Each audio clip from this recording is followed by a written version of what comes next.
In the year 1099, the First Crusade achieved the impossible. The holy city of Jerusalem was finally conquered. With the city secured, thousands of devout Christian pilgrims began the massive, grueling journey from Europe to the Holy Land. But the roads beyond the city walls were a lawless nightmare, swarming with ruthless bandits and hostile armies. Unarmed and exhausted, countless pilgrims were slaughtered or sold into slavery long before they ever saw the holy gates. In 1119, a French knight named Hugues de Payens approached the king of Jerusalem with 8 loyal companions. These 9 men were completely impoverished, but they swore a sacred, binding oath to protect the defenseless travelers. They were so poor that their first official seal depicted 2 heavily armed knights riding on a single horse. Deeply moved by their devotion, the king granted them a massive, ruined headquarters right on the Temple Mount. They believed their new home was built directly over the ruins of the legendary, ancient Temple of Solomon. From this sacred ground, they took a name that would echo through history: the Knights Templar. For almost a decade, the original 9 knights lived in absolute poverty, relying entirely on donated scraps to survive. Their fate changed when they gained the ultimate advocate, Bernard of Clairvaux, the most influential and powerful monk in Europe. At the Council of Troyes in 1129, Bernard championed their cause. The Church officially recognized the Knights Templar. They were given a strict code of conduct.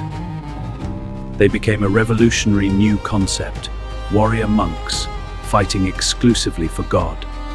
10 years later, Pope Innocent II issued a papal decree that made the Templars the most powerful force in Christendom. The decree stated they answered to no king, paid no taxes whatsoever, and were subject only to the Pope himself. They were granted their iconic uniform, a pure, heavy white mantle, symbolizing their strict vow of absolute purity and chastity. Later, the Pope added a striking blood-red cross to their chest, a constant, terrifying reminder of ultimate martyrdom. To die in combat was considered the highest honor, guaranteeing them an immediate and glorious place in heaven. Suddenly, noblemen from across Europe rushed to join. They eagerly donated their lands, castles, and immense wealth to the order. The original 9 poor knights rapidly expanded into an unstoppable, elite military machine numbering in the thousands. Armed with absolute faith, vast wealth, and papal immunity, the Knights Templar were finally ready to march to war. But traveling to Jerusalem was still highly dangerous. Pilgrims carrying heavy gold were prime targets for ruthless bandits. To solve this, the Templars created a brilliant system. It was the birth of modern international banking. Before leaving Europe, a pilgrim could securely deposit all their life savings at a local Templar fortress. In return, the knight gave them a simple piece of parchment, marked with a secret, highly complex cipher. The pilgrim could now travel thousands of miles across dangerous bandit territory with nothing but a worthless-looking paper. Upon arriving safely in the Holy Land, they presented this coded document to the local Templar headquarters. The Templar clerk verified the secret code and returned the exact amount of gold to the weary traveler. With thousands of pilgrims using this secure system, the Templars essentially held mountains of floating, untaxed wealth. They rapidly transformed from 9 poor knights into the very first multinational corporation in human history. They built a massive fleet of ships, owned the entire island of Cyprus, and constructed impregnable, towering fortresses. Their wealth was so staggering that they soon became the primary bankers and creditors to the kings of Europe. It was the ultimate paradox. Every individual knight was sworn to absolute poverty, yet their order owned the world. Despite their massive wealth and banking empire, the Templars never forgot their true, bloody purpose: holy war. On the battlefield, they were the ultimate shock troops, heavily armored, fanatically devoted, and absolutely fearless. Their strict rules of engagement were terrifying. A Templar was strictly forbidden to retreat from any battle, unless they were completely outnumbered by at least 3-1, or directly ordered by their commander. And they were absolutely forbidden to surrender. If captured, they fully expected execution rather than paying ransom. Their signature tactic was the squadron charge, a tight, unstoppable wedge of armored warhorses smashing enemy lines. Their most legendary victory came in 1177 at the Battle of Montgizard, facing the great Sultan Saladin. Led by the 16-year-old leper king, Baldwin IV, a tiny Christian force was vastly outnumbered. The bishop raised the holy relic of the true cross. Instantly, the mighty Templar knights dropped to their knees. Then they charged. A few hundred Templars slammed directly into Saladin's massive army of 26,000 men. The pure shock of the heavy cavalry charge was devastating. Saladin's vast army collapsed in total panic and slaughter. The great Sultan barely escaped with his life, fleeing the battlefield on a racing camel, utterly humiliated. It was the absolute peak of Templar military glory. But this myth of invincibility would soon become their greatest weakness. But their legendary invincibility bred a fatal arrogance. The Templars believed God would unconditionally grant them victory. Meanwhile, Sultan Saladin had successfully united the Islamic world, building a massive, highly disciplined army to retake Jerusalem. In 1187, the Crusaders made a disastrous blunder. They marched their heavy army deep into the scorching desert of Hattin. Cut off from any water source, the heavily armored knights were slowly boiling alive inside their iron suits. Saladin surrounded them and ruthlessly set the dry desert brush on fire, suffocating the exhausted Templars with thick smoke. The Battle of Hattin was an absolute massacre. The Christian army was entirely destroyed, and the true cross was lost. Captured Templars were offered their lives if they renounced their faith. True to their vow, every single one refused.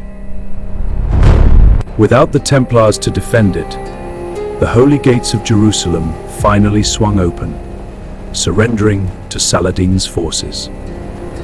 Over the next century, the Crusaders steadily lost ground.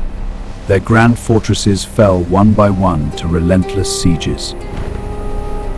The final crushing blow came in 1291 at the brutal siege of Acre. The Templars fought to the bitter, bloody end. The Holy Land was lost forever. The surviving Templars retreated to Europe, incredibly wealthy, but suddenly without a purpose. Returning to Europe, the Templars established their massive new headquarters in Paris, acting as elite international bankers. They were incredibly wealthy and completely untouchable, forming a powerful, independent kingdom right within the borders of France. But King Philip IV of France was fighting expensive wars.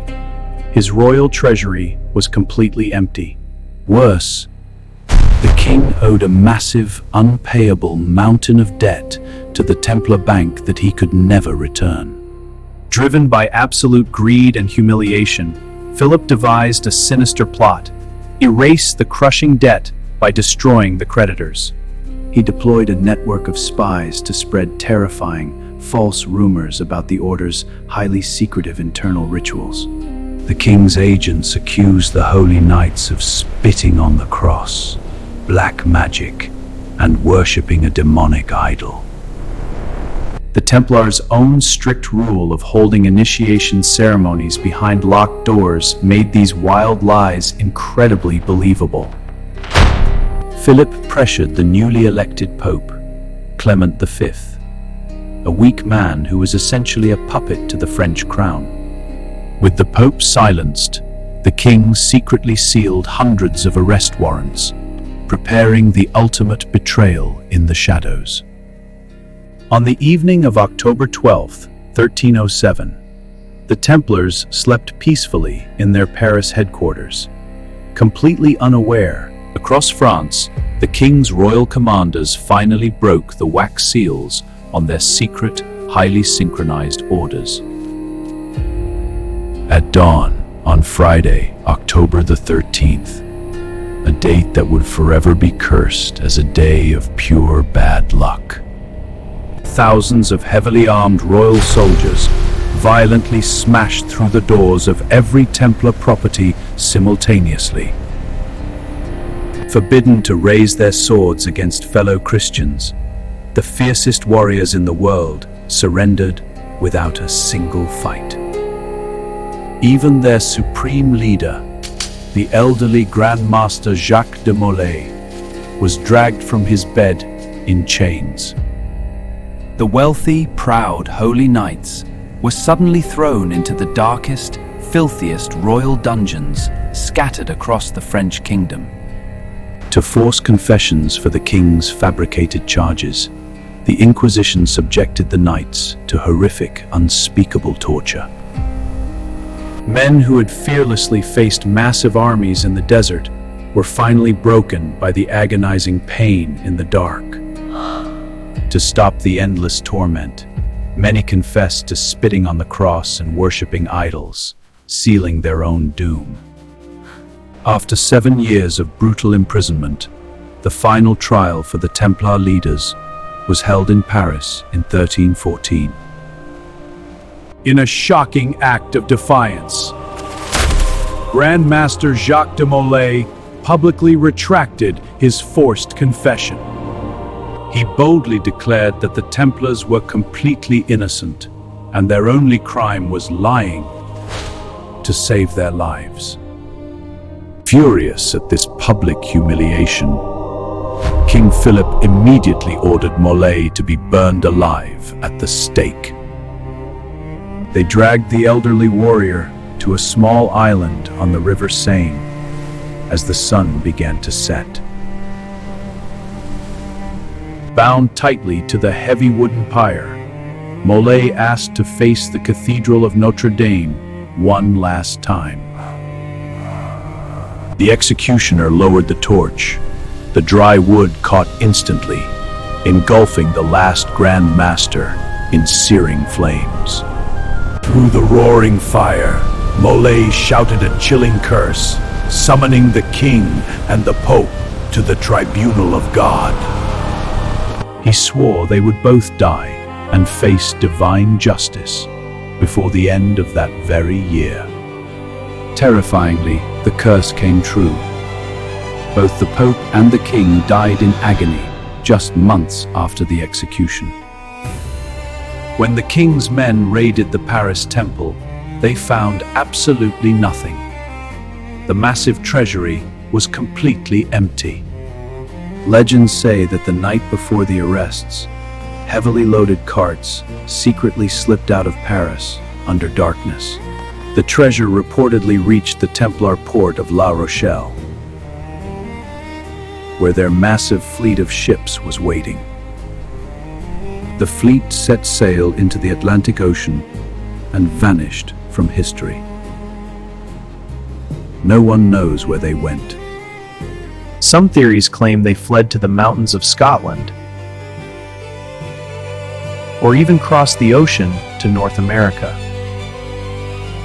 But the greatest mystery is what they were guarding. Many believe the Templars possessed the legendary Holy Grail, or perhaps the Ark of the Covenant, discovered during their original secret excavations under the Temple of Solomon. Centuries later, secretive global fraternities like the Freemasons claim direct spiritual descent from the surviving, hidden Templar Knights.